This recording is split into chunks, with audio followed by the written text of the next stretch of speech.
Hi guys, welcome back. I don't know if I wore this shirt in my last video. I genuinely I don't know. I have two of the same shirt. Come to find out, I just learned that yesterday.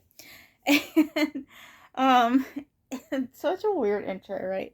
Okay, so this is the 13 week no.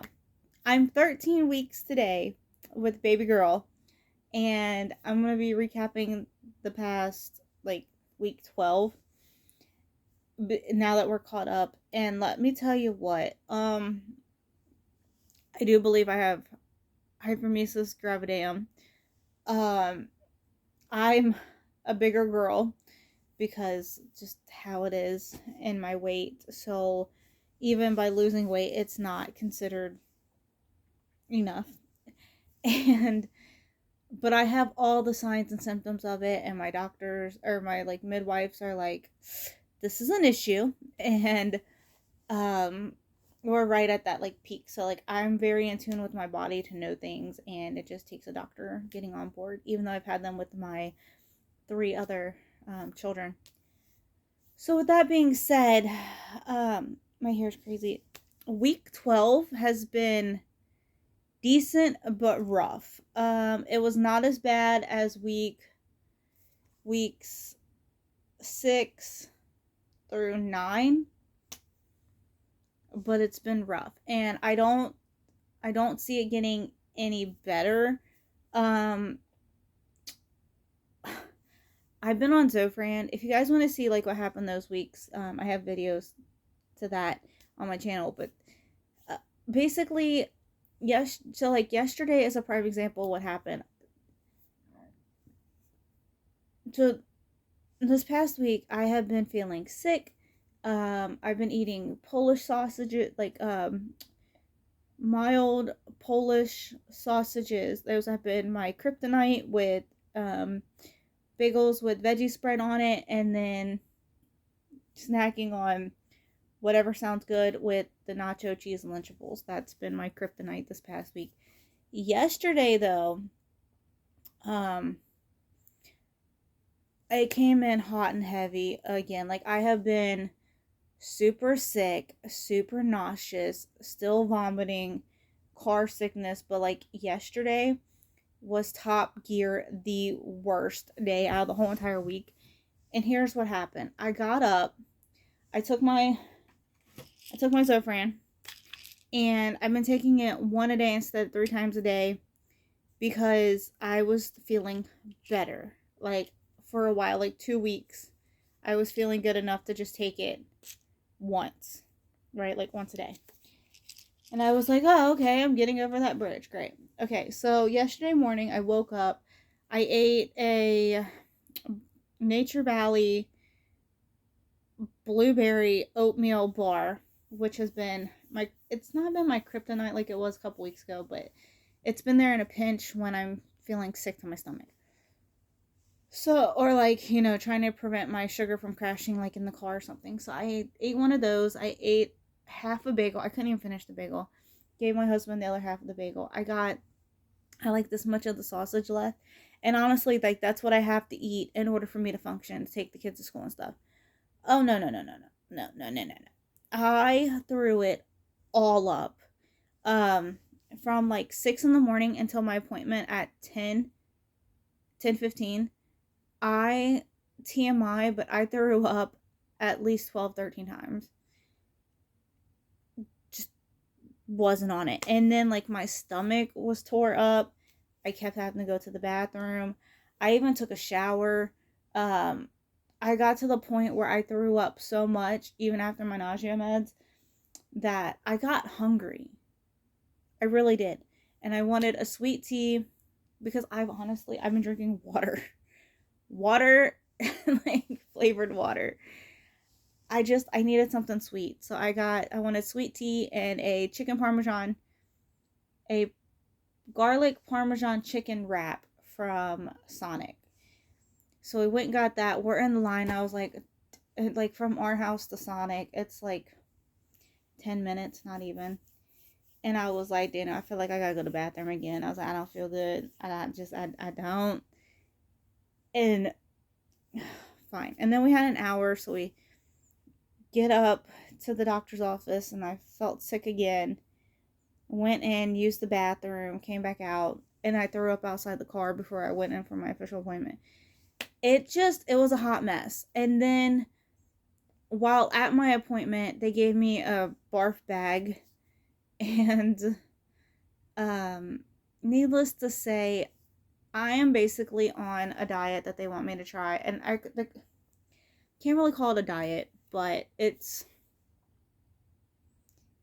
nothing that should hurt my stomach, you know what I'm saying? So I'm on watermelons, bone broth.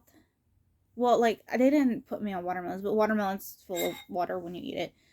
And so, like, it's literally the same thing I was on when I was pregnant with my daughter, who I had this, but it wasn't this bad.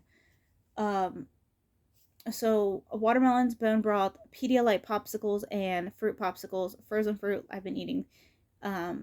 Like all the things, but basically kind of like a bland food diet, like mashed potatoes and stuff, and drinking water, but mostly like trying to get my things from fruits and stuff and electrolytes and things like that. So that's what I'm on. And then I was sent in a Phenergan suppository that I had to take at night to help with motion sickness, nausea, vomiting. So we'll see what the next step is from there. I go back in a month, and then if like that doesn't help, then I'm basically gonna get an IV here or here, like not necessarily here, but like here or something. I can't remember where they said. Where I will go get IV drops, hospital wise. So trying to avoid that, because I know that's the next step. I know it's the next step. So while we're at the appointment, couldn't find baby girl's heartbeat just because like my uterus is so low now from where like everything got realigned with my hip and my pelvic floor from surgery. So they did the ultrasound, the portable ultrasound to find her little heartbeat is up and beating. It's great. Daniel got to see her go like this. She went like that. It was cool. He was like, whoa. And because so me and Daniel were together with my older two kids by my ex-husband. I met Daniel after, when my daughter was 2. And then with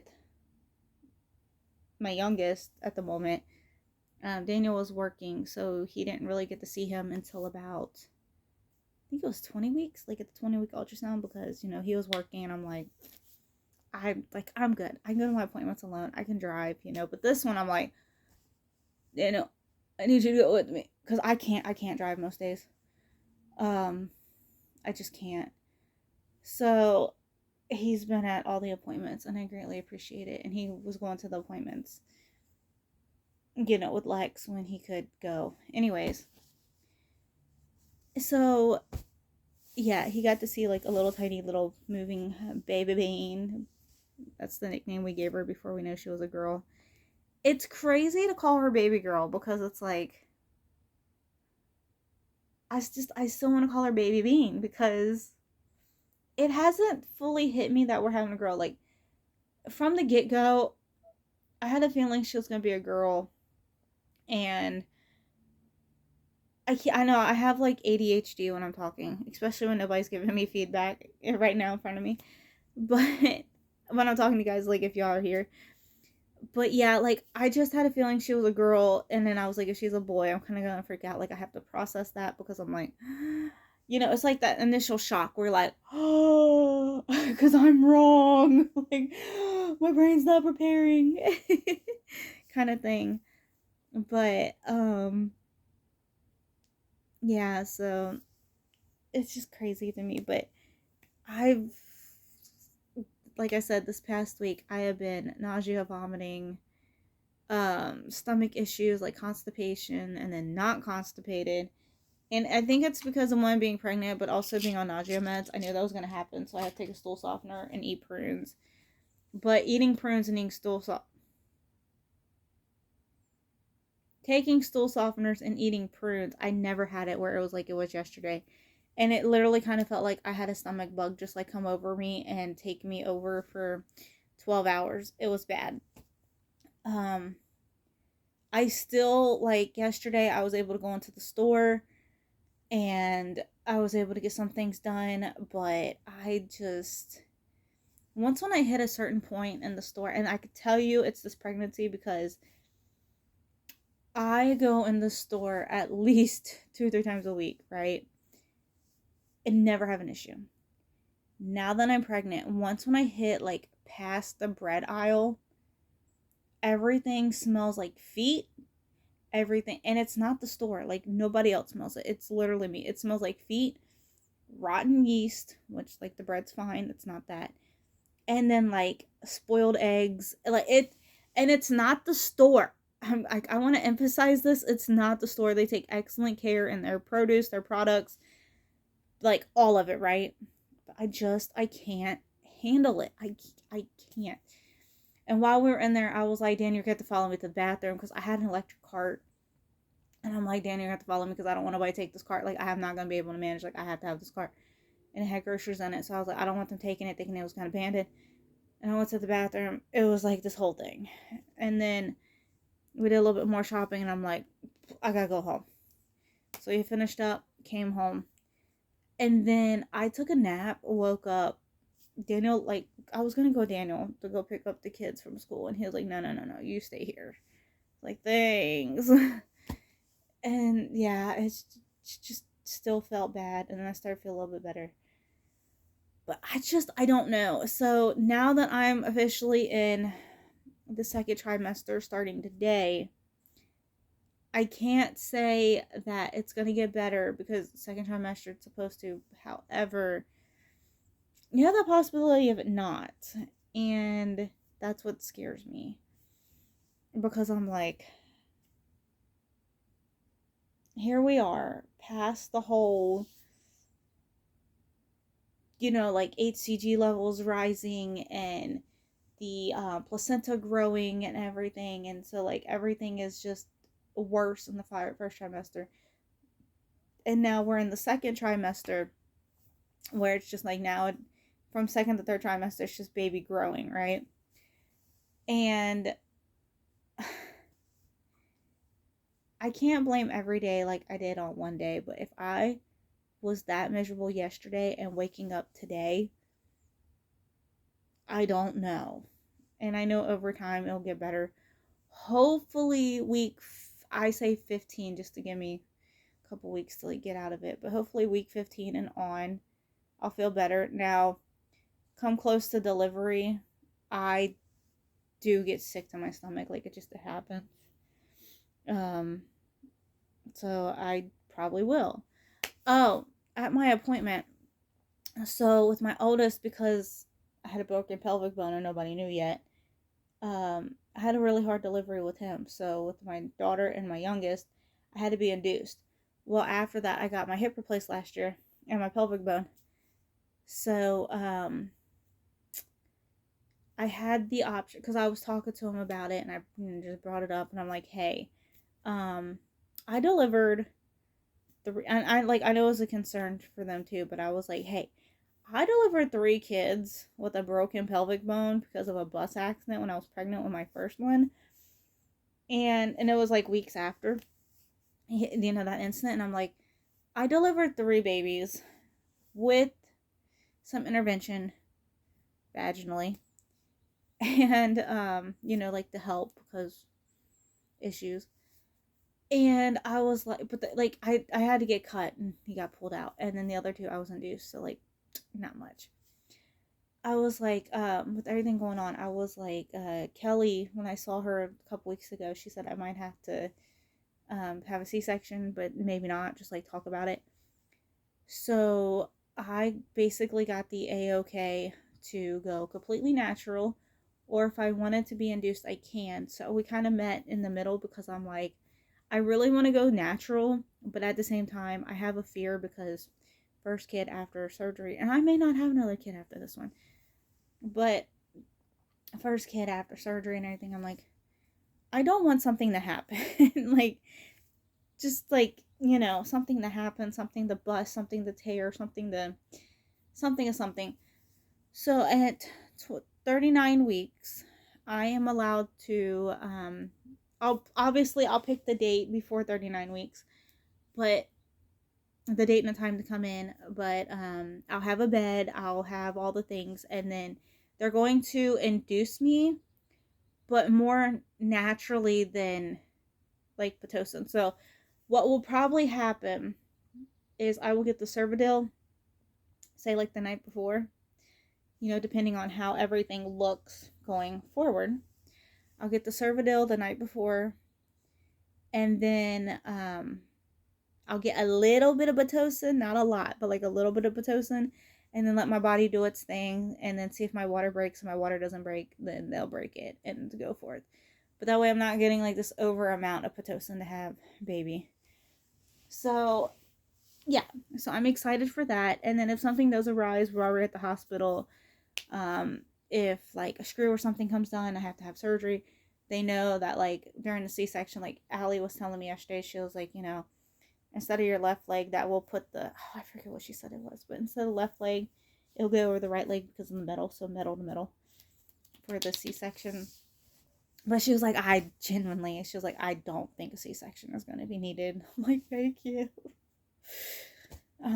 If I have to get a C-section, I have to get one, but it is what it is, right?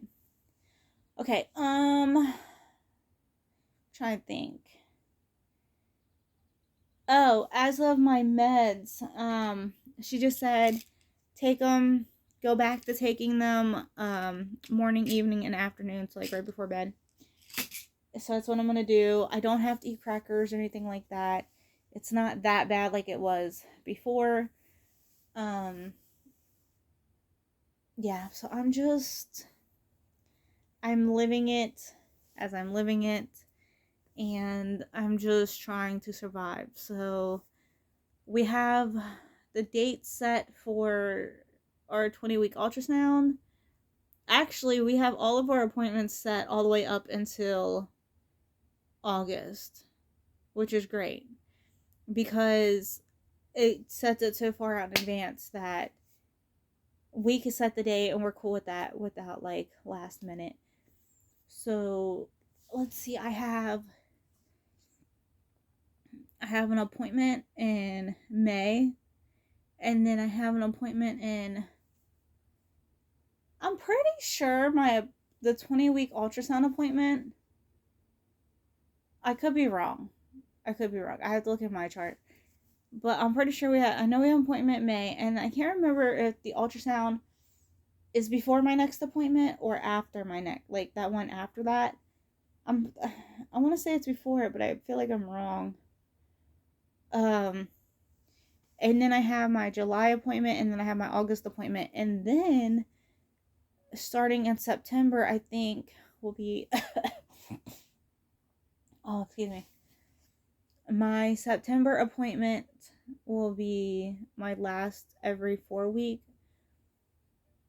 or it could be my every 2 weeks until baby's here. So we're looking at, I don't remember, pregnancy brain, it's getting me.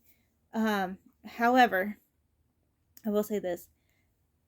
If I'm going to be induced and like everything goes planned, baby doesn't come early, or like, something happens, I am looking at between October 22nd and October 28th, and very well possibly the 28th is the day before my due date.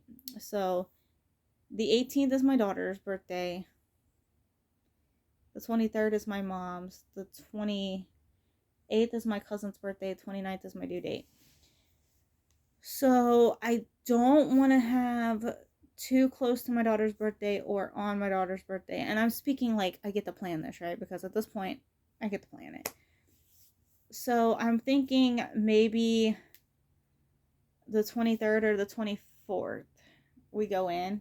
Maybe the 26th. So like go in the 25th, have her on the 26th, go in the 26th, have her on the 27th. I'm not exactly sure.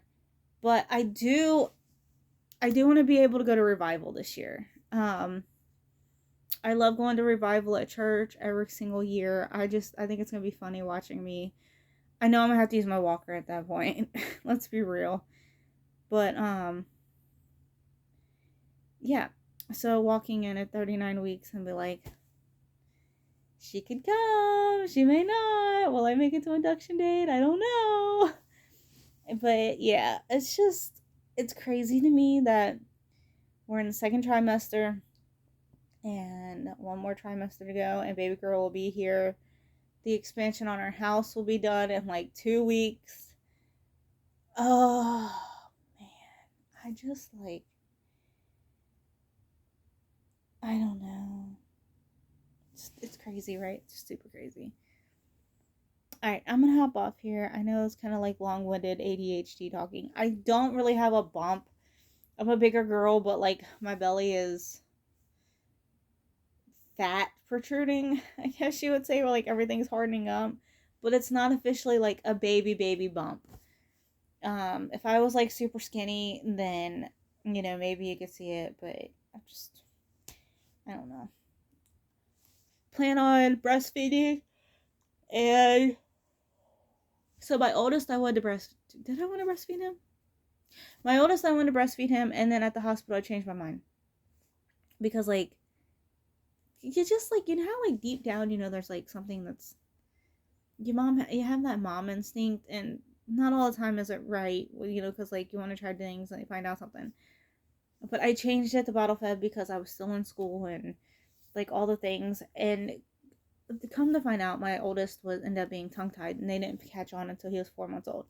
So he wouldn't have been able to latch right, and don't come at me with like, there's these things that could help. Like, yeah, now there's these things that can help.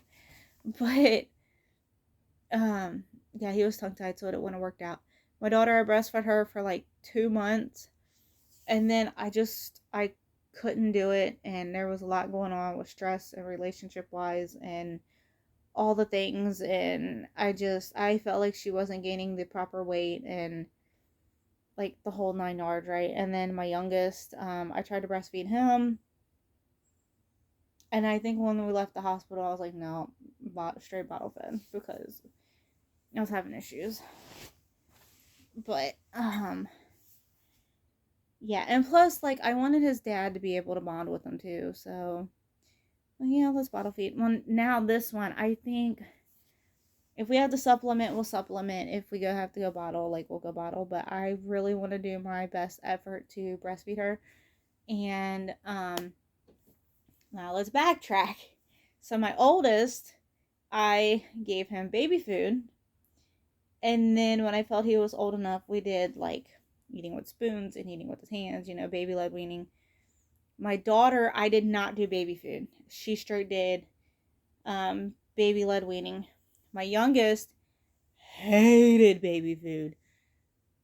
Hated it. So we were like, okay, you could eat your food. Like, you could eat it with your hands. That's great. He's on the pickier side. Like, super picky. I mean, even as a baby, all he wanted was, like, green beans. A can of uncooked green beans. And I'm like, what? So, like, we did cook them, but I don't know. He did get other food, too. That's not what I'm saying. But, like, that was his favorite. Was, like, the long green beans. Yeah, so with this one, I'm really going to emphasis on the baby food. I love the baby led weaning.